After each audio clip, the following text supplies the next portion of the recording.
Hello everyone, मैं रमन कुमार अध्यक्ष स्वागत करता हूं आप सभी का अपने यूट्यूब चैनल पर। दोस्तों, आज की चर्चा का विषय है जीडीएस टू एमटीएस एग्ज़ाम जो कि 2020 में तमिलनाडु सर्किल में हुआ था, उसको आज हम लोग सॉल्व करेंगे। और तमिलनाडु सर्किल में जो एमटीएस का एग्ज़ाम है 2020 में जो हुआ था, उससे जो प्रश्न पूछे गए थे उनमें से कुछ क्वेश्चंस आपको रिपीट होने को देखने को मिलेंगे, यानी कि कुछ क्वेश्चंस रिपीट भी होते हैं और आपका एक तरीके से ये एक एमसीक्यू टेस्ट भी हो जाएगा। एक तरीके से आपका एमसीक्यू टेस्ट भी हो जाएगा। प्रीवियस ईयर क्वेश्चंस को आप लोग सॉल्व कर सकोगे।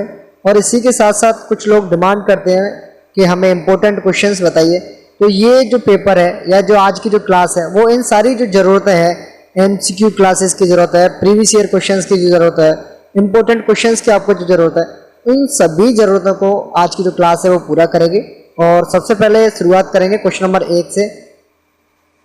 पहले प्रश्न में पूछा गया है, the postal department is under the administrative control of, जो डाक विभाग है वो प्रशासनिक रूप से किसके नियंत्रण में आता है, ये प्रश्न पूछा गया है।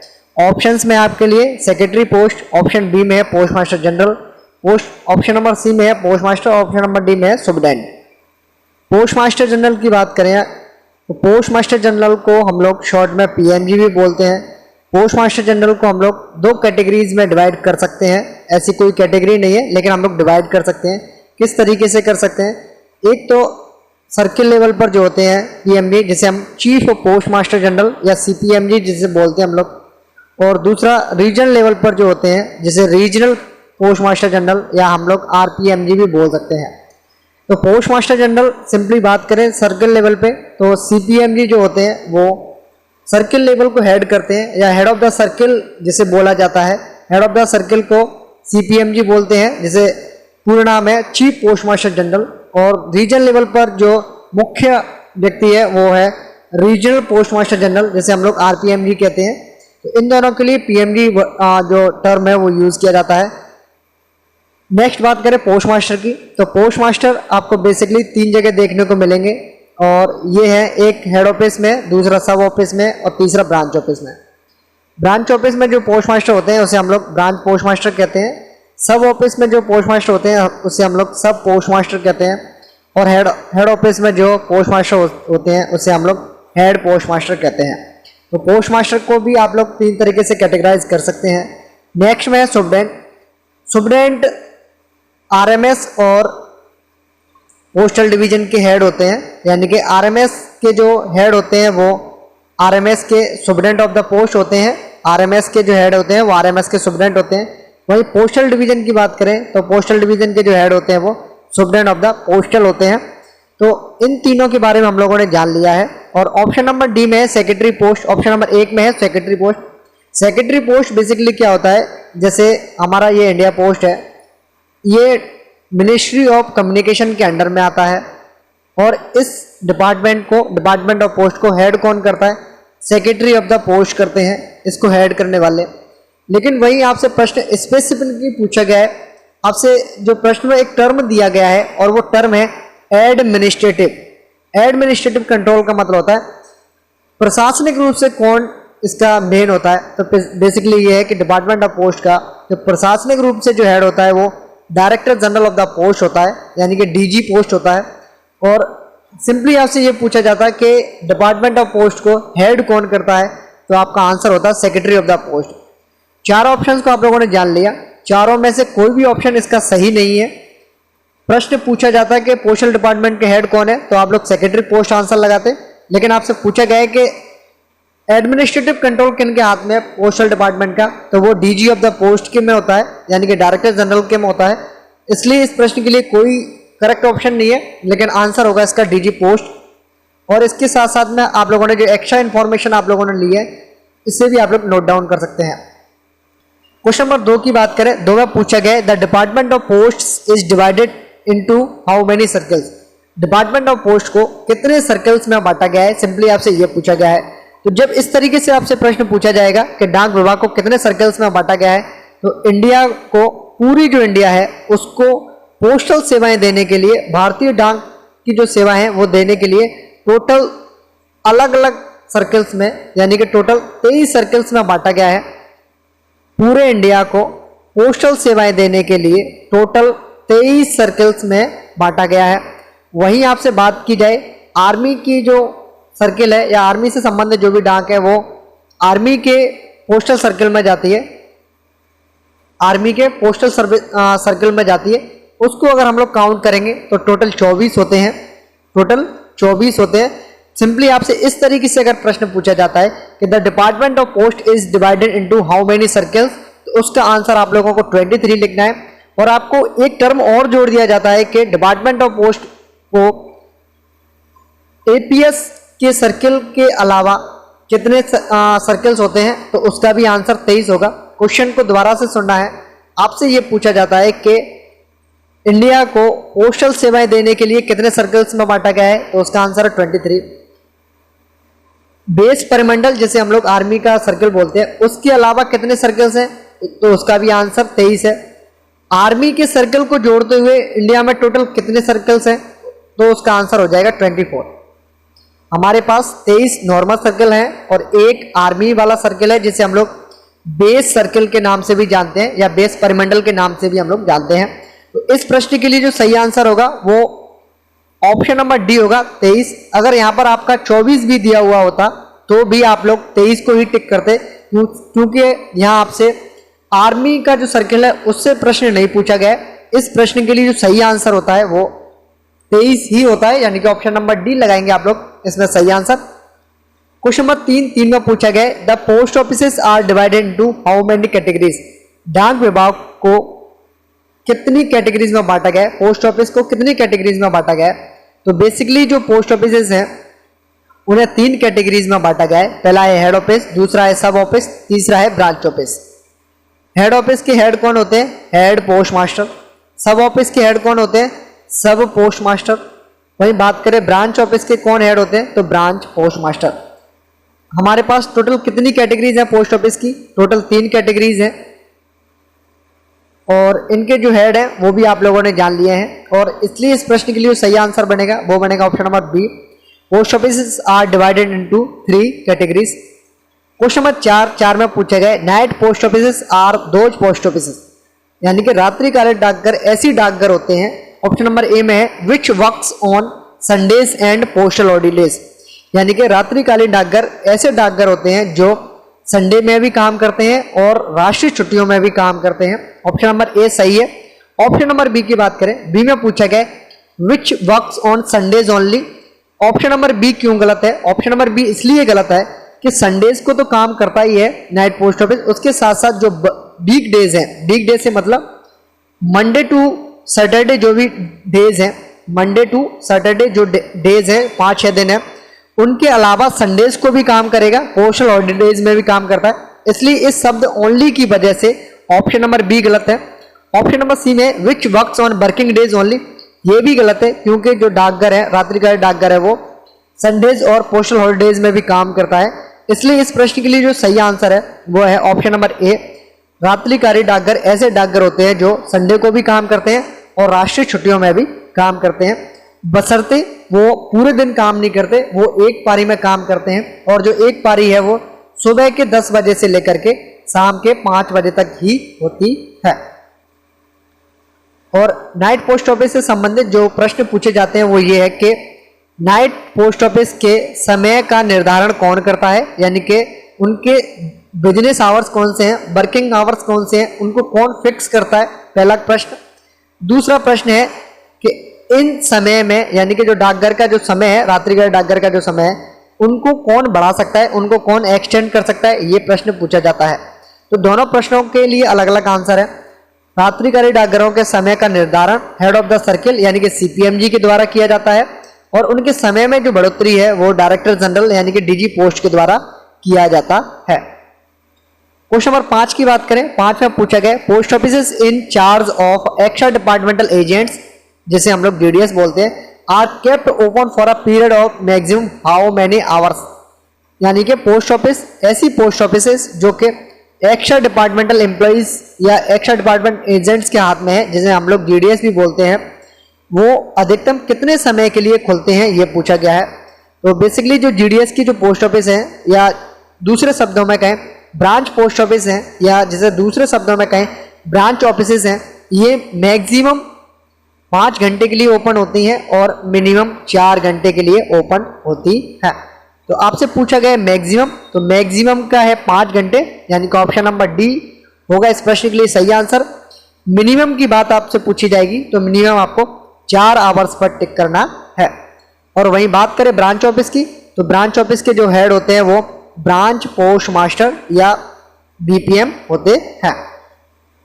क्वेश्चन नंबर 6 में पूछा गया है the limit up to which single money order can be issued in post office in rupees, यानी कि एक सिंगल मनी ऑर्डर अधिकतम कितने रुपए तक का बुक किया जाता है किसी भी डाकघर में।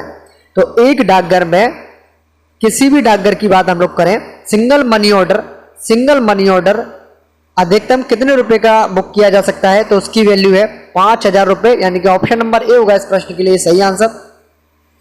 अगर कोई व्यक्ति जिसे 2,000 रुपए का मनी ऑर्डर बुक करवाना है तो वो सिंपली एक मनी ऑर्डर बुक करवा सकता है, उनका काम हो जाता है, लिमिट है 5,000 रुपए तक की। वही किसी 6,000 रुपए का मनी ऑर्डर बुक करवाना है तो उन्हें मिनिमम दो से मतलब एक 5,000 रुपए वाला और एक 1,000 रुपए वाला मनी ऑर्डर बुक करवा सकते हैं, टोटल 6,000 रुपए के करवा सकते हैं। वही बात करें 7,000 रुपए वाले मनी ऑर्डर की, तो एक व्यक्ति को अगर 7,000 रुपए का मनी ऑर्डर करवाने हैं तो वो लोग एक मनी ऑर्डर 5,000 रुपए का और दूसरा 2,000 का करवा सकते हैं। ये 2,000 वाला मनी ऑर्डर है, इसे कितने भी टुकड़े कर सकते हैं, यानी कि 5,000 से नीचे के कितने भी बुक करवाए जा सकते हैं, लेकिन 5,000 तक का एक सिंगल मनी ऑर्डर बुक करवाया जाएगा। इससे ज़्यादा का जो अमाउंट है वो मनी ऑर्डर में बुक नहीं किया जाता है, उसके हम लोग टुकड़े कर सकते हैं। जैसे 5,000 वाले के सिंगल एक मनी ऑर्डर बुक कर दिया, 7,000 की बात करें तो हम लोग 5,000 प्लस 2,000 करके भी कर सकते हैं, और इसे हम लोग 7,000 वाले को 5,000 प्लस 1,000 प्लस 1,000 भी कर सकते हैं, और 7,000 वाले को हम लोग 5,000 प्लस 100 इंटू 10 भी कर सकते हैं, 100 इंटू 10 भी कर सकते हैं, या 20 भी कर सकते हैं। तो कहने का मतलब यह है कि एक सिंगल मनी ऑर्डर 500 रुपए से ज्यादा का बुक नहीं किया जाता है। ऑप्शन नंबर ए होगा इस प्रश्न के लिए सही आंसर। क्वेश्चन नंबर 7 की बात करें, 7 में पूछा गया postal life insurance introduce on, डाक जीवन बीमा की शुरुआत कब हुई, यह प्रश्न पूछा गया है। तो डाक जीवन बीमा की जो शुरुआत है वो 1 फरवरी 1884 को हुई थी। ऑप्शन नंबर बी होगा इस प्रश्न के लिए सही आंसर, 1 फरवरी 1884, ऑप्शन नंबर बी हो जाएगा इस प्रश्न के लिए सही आंसर। नेक्स्ट बात करें एक्स्ट्रा फैक्ट्स की, तो बेसिकली जो डाक जीवन बीमा है, पोस्टल लाइफ इंश्योरेंस है, वो 2 तरीके से प्रोवाइड करवाया जाता है। एक तो है पोस्टल लाइफ इंश्योरेंस, दूसरा है rural postal life insurance. PLI की बात हम लोग कर रहे हैं। पीएलआई की जो शुरुआत है वो 1 फरवरी 1884 में हुई थी। इसमें टोटल 6 प्रकार की पॉलिसीज प्रोवाइड करवाई जाती हैं, और यहाँ से भी प्रश्न पूछे गए हैं। टोटल 6 प्रकार की पॉलिसीज की जो डिटेल्स है वहाँ से भी प्रश्न पूछे गए, आप लोग उसका भी ध्यान रखेंगे।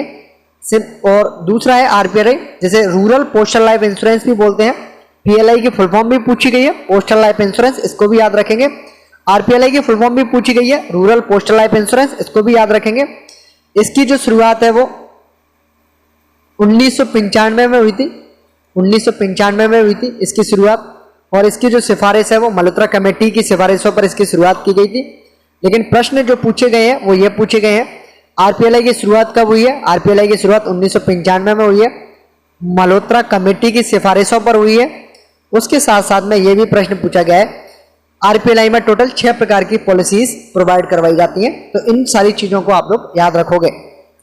नेक्स्ट क्वेश्चन नंबर 8 में पूछा गया रूरल पीएलआई, जिसे हम लोग आरपीएलआई भी कहते हैं, rural postal life insurance. Rural PLI came into existence based on which committee report. तो आरपीएलआई की जो शुरुआत है वो मल्होत्रा कमेटी की सिफारिशों पर हुई है, इसलिए ऑप्शन नंबर ए हो जाएगा इस प्रश्न के लिए सही आंसर। क्वेश्चन नंबर 9 की बात करें, आ हेड पोस्ट ऑफिस इज, एक हेड पोस्ट ऑफिस क्या होती है। तो बेसिकली जो हेड पोस्ट ऑफिस है वो एक तरीके से क्या है, इस हेड पोस्ट ऑफिस की डेफिनेशन में ये खुद जो हेड ऑफिस है वो आती है, इसके साथ साथ इसके अंडर में आने वाली सभी सब ऑफिसेस और सभी ब्रांच ऑफिसेस। यानी कहने का मतलब क्या है, हेड पोस्ट ऑफिस एक ग्रुप है किसका, जिसमें वो खुद जो ऑफिस हेड ऑफिस है वो प्लस जितने भी अंडर में आने वाली सब ऑफिस है वो और अंडर में आने वाली बीओज है वो। यानी कि एक हेड ऑफिस से संबंधित जो भी सब ऑफिसेज हैं, जो भी बीओज हैं, चाहे वो एसओ के अंडर में आती हो चाहे बीओ के अंडर में आती हो, इन सब का ग्रुप है। यानी कि ऑप्शन नंबर ए होगा इस प्रश्न के लिए सही answer. Head post office is main office with SOs and बीओज।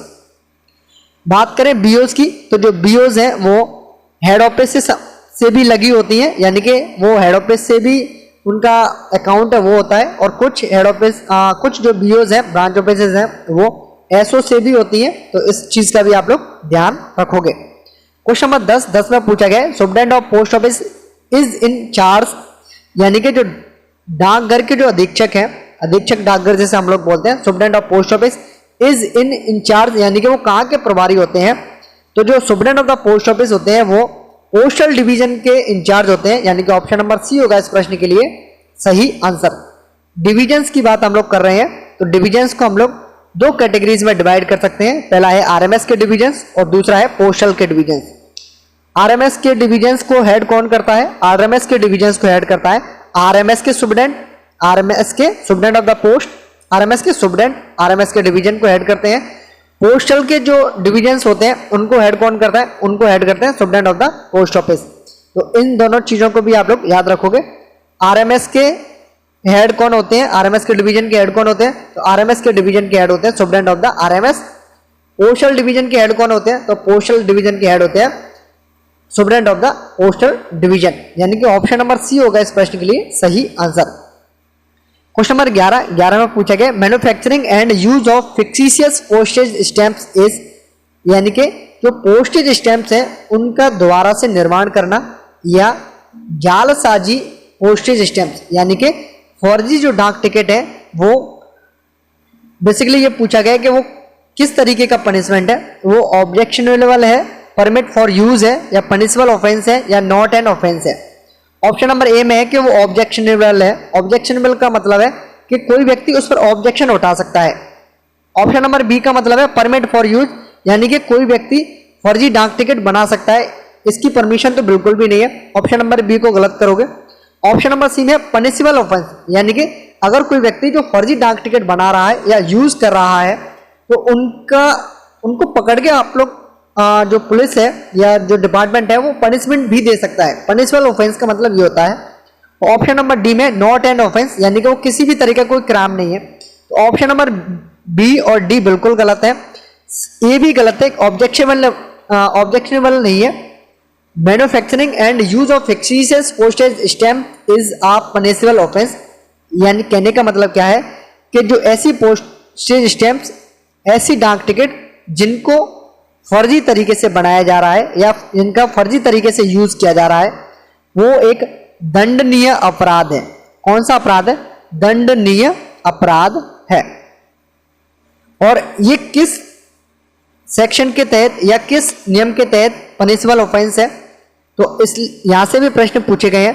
तो इंडियन पिनल कोड की जो धारा है 263 ए, इंडियन पिनल कोड की धारा है 263 ए, उसके तहत पोस्टेज स्टैंप्स का द्वारा से मैन्युफैक्चर करना, एक तरीके से कहें फर्जी मैन्युफैक्चर करना या फर्जी तरीके से यूज करना एक पनिशेबल ऑफेंस है। तो ऑप्शन नंबर सी होगा इस प्रश्न के लिए सही आंसर। क्वेश्चन नंबर 12 में पूछा गया the rent for post box and post bag from post office for 1 year is, एक पोस्ट बॉक्स प्लस एक पोस्ट बैग का 1 साल का किराया कितना है यह पूछा गया है। तो एक पोस्ट बॉक्स और एक पोस्ट बैग का 1 साल का किराया है वो है 250 रुपए। ऑप्शन नंबर डी हो जाएगा इस प्रश्न के लिए सही आंसर। क्वेश्चन नंबर 13 में पूछा गया following letters can be deliver through post box, post box के माध्यम से कौन से आर्टिकल्स को बांटा जा सकता है या कौन से आर्टिकल्स को डिलीवर किया जा सकता है? तो पोस्ट बॉक्स के माध्यम से ओनली ऐसे आर्टिकल्स जो कि फुली प्रीपेड हो, यानी कि जिनका भुगतान पहले कर दिया गया हो, प्रीपेड हो, फुली प्रीपेड हो, और उसके साथ साथ में अनरजिस्टर्ड आर्टिकल्स होने चाहिए, यानी कि अपंजीकृत पत्र होने चाहिए, उनका प्रीपेड होना चाहिए, प्री पेमेंट जिसे कहते हैं हम लोग, और उसके साथ साथ में फुली प्रीपेड होने चाहिए। ऐसा नहीं होना चाहिए कि आधे अधूरे भुगतान वाला, फुली प्रीपेड अनरजिस्टर्ड लेटर्स को हम लोग पोस्ट बॉक्स के माध्यम से डिलीवर कर सकते हैं। ऑप्शन नंबर ए हो जाएगा इस प्रश्न के लिए सही आंसर। क्वेश्चन नंबर 14 में पूछा गया official postal article should bear the subscription as. Official postal articles पर क्या सब्सक्रिप्शन होना चाहिए, यानी कि उन पर क्या रिमार्क होना चाहिए, एक तरीके से ये पूछा गया है। तो जो ऑफिशियल पोस्टल आर्टिकल्स होते हैं उन पर हम लोग जो सब्सक्रिप्शन लगाते हैं, उन पर जो सब्सक्रिप्शन है वो लगता है ऑन इंडिया गवर्नमेंट सर्विस, यानी कि ऑफिशियल पोस्टल आर्टिकल्स ऐसे व्यक्ति जो कि सर्विस स्टैम्प्स को यूज कर सकते हैं, ऐसे व्यक्ति जो कि सर्विस स्टैम्प्स को यूज कर सकते हैं उनके लिए होते हैं। यानी कि ऑफिशियल पोस्टल आर्टिकल्स में सर्विस स्टैम्प्स यूज की जाती हैं। सर्विस स्टैम्प्स को दो लोग यूज कर सकते हैं, एक तो है गवर्नमेंट का आदमी यानी कि सरकारी आदमी है, दूसरा है ऐसा कोई भी व्यक्ति जो गवर्नमेंट ना हो लेकिन सर्विस पोस्टेज स्टैम्प्स को यूज कर सकता है। उनके लिए क्या सब्सक्रिप्शन है, दोनों ही चीजों को हम लोग कवर करेंगे।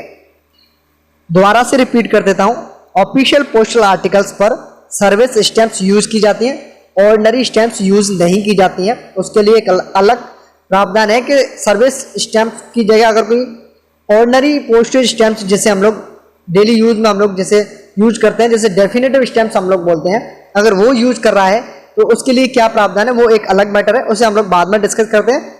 अभी यूज कर लेता हूं मैं। ऑफिशियल पोस्टल आर्टिकल्स पर सर्विस स्टैम्प्स को यूज किया जाता है।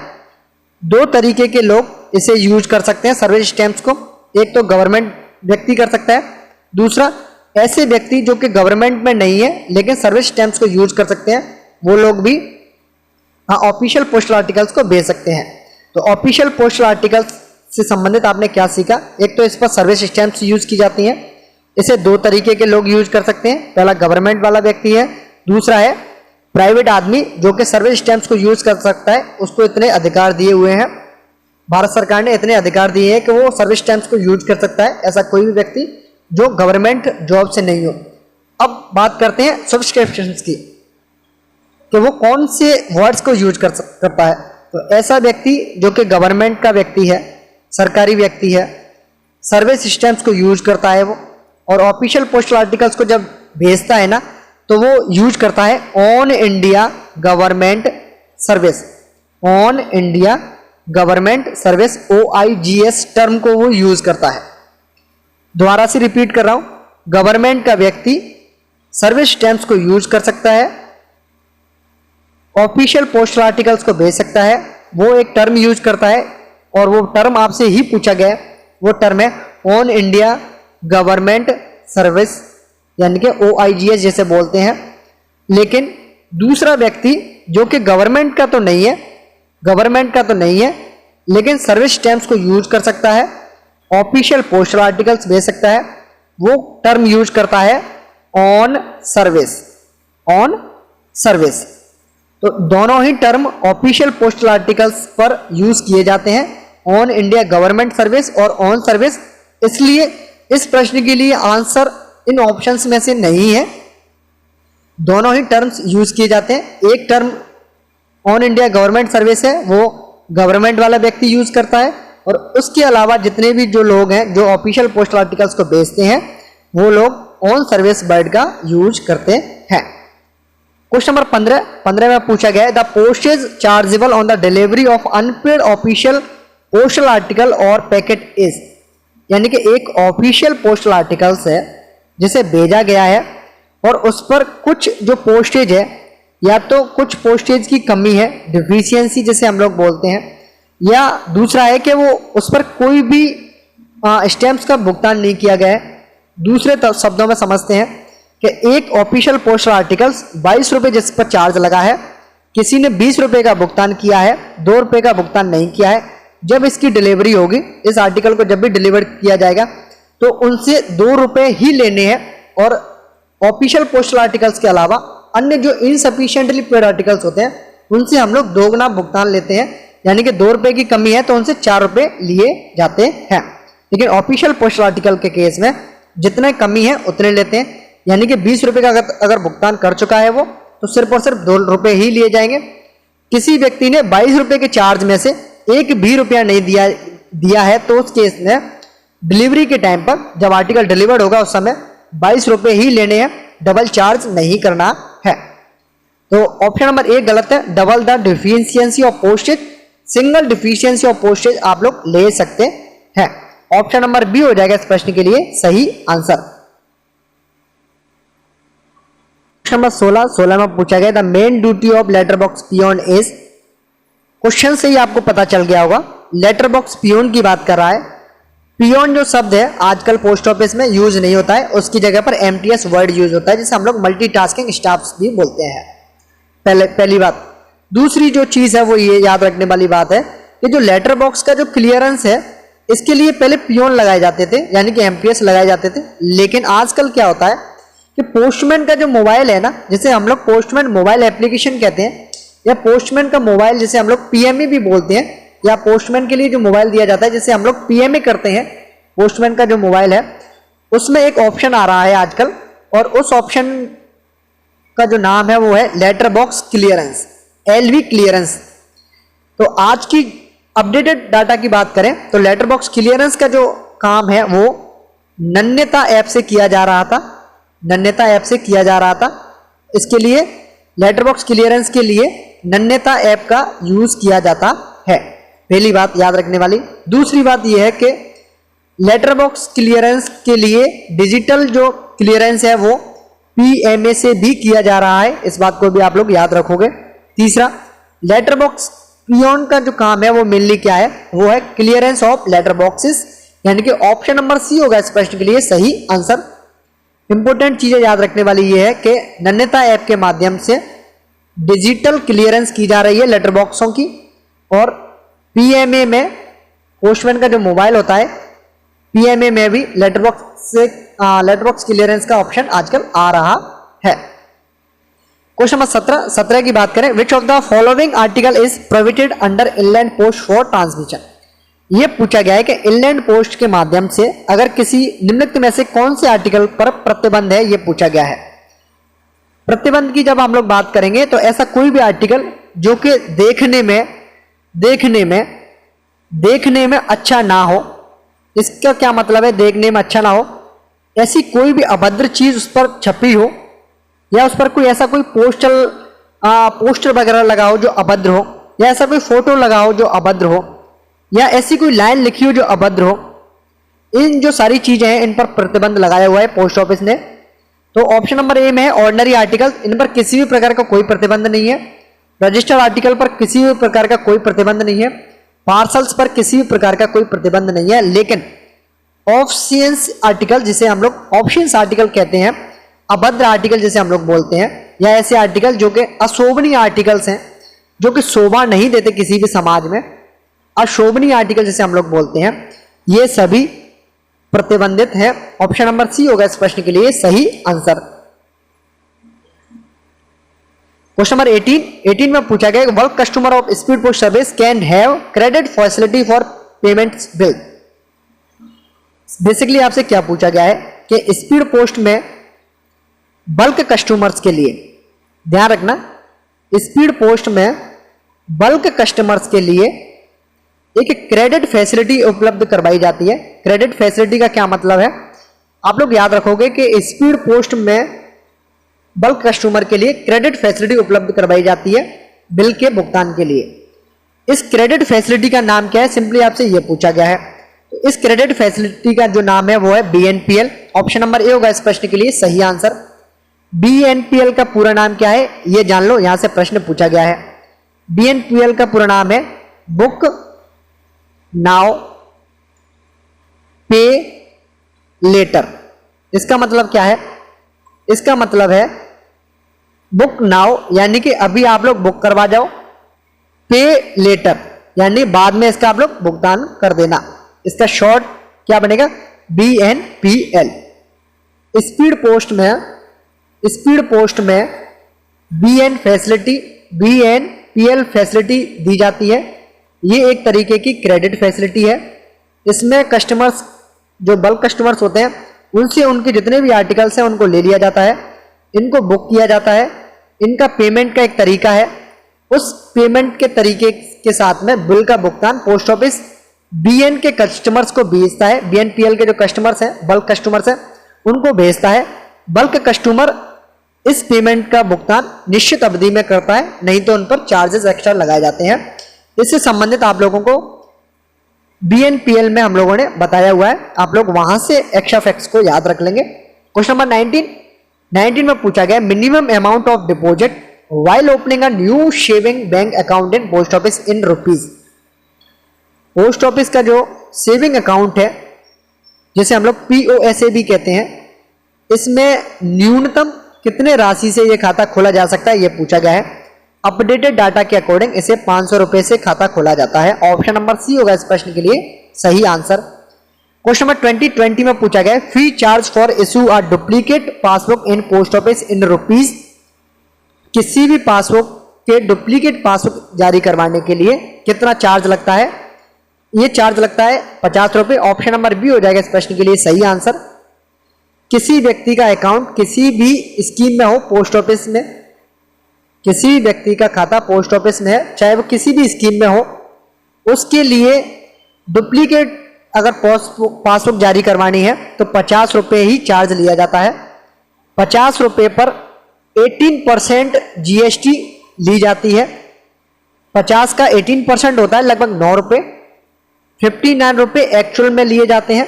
आपसे ऑप्शंस में इसी तरीके से पूछेगा, मतलब जीएसटी के चार्जेस हैं, उनके अलावा आपको ऑप्शंस दिए जाएंगे।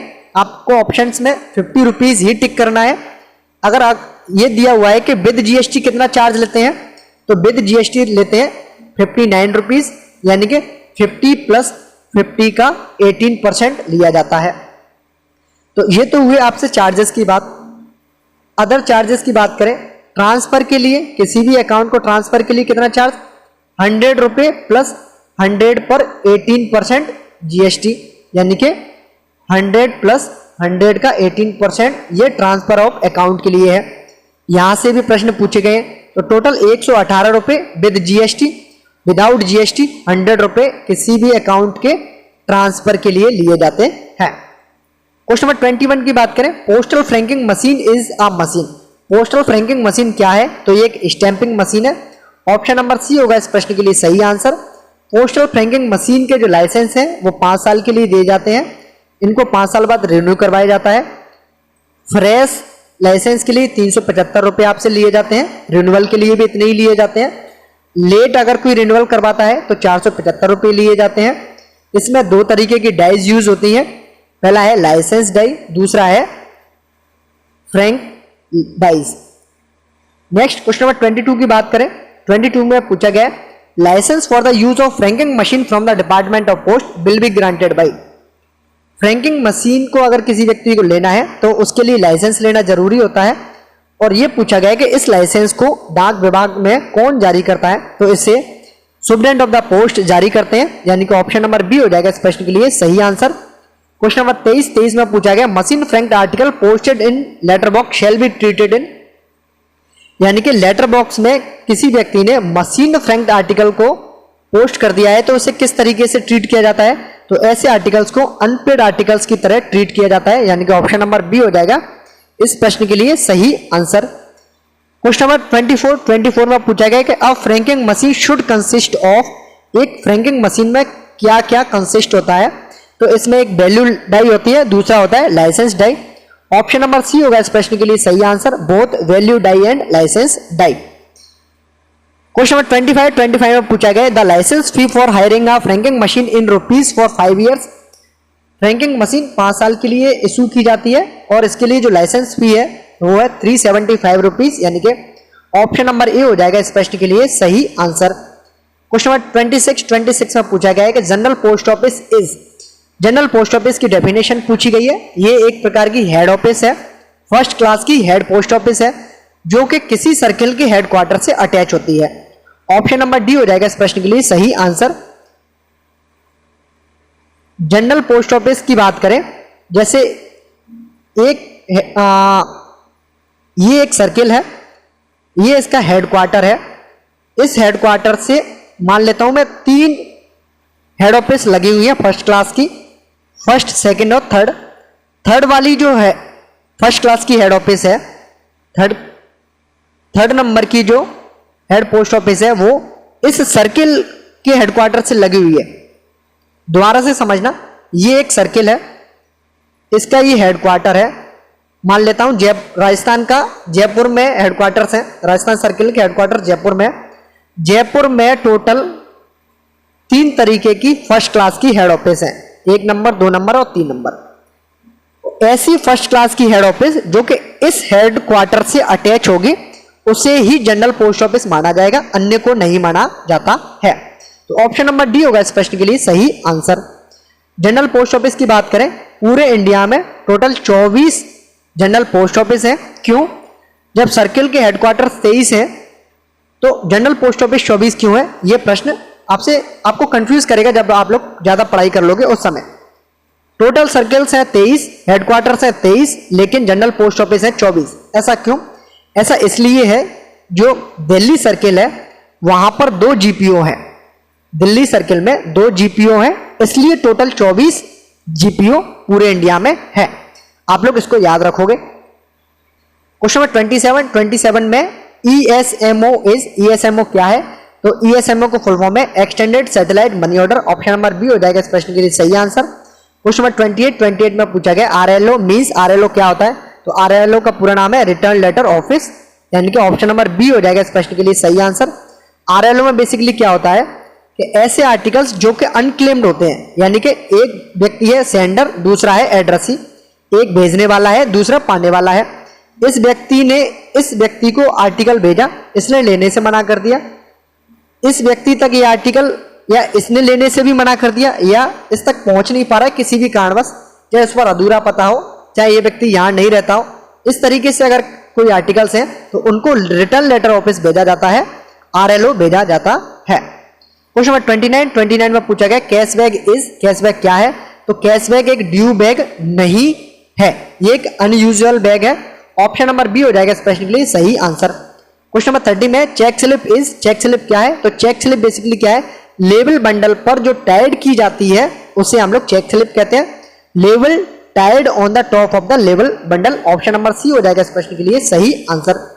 इसी के साथ साथ हम लोगों ने तमिलनाडु सर्किल के MTS का एग्जाम जो 2020 में हुआ था उसके डिपार्टमेंटल क्वेश्चंस को हम लोगों ने सॉल्व कर लिया है। और इसी के साथ इस वीडियो को करता हूं मैं एंड। ये है अंत इस वीडियो का। धन्यवाद।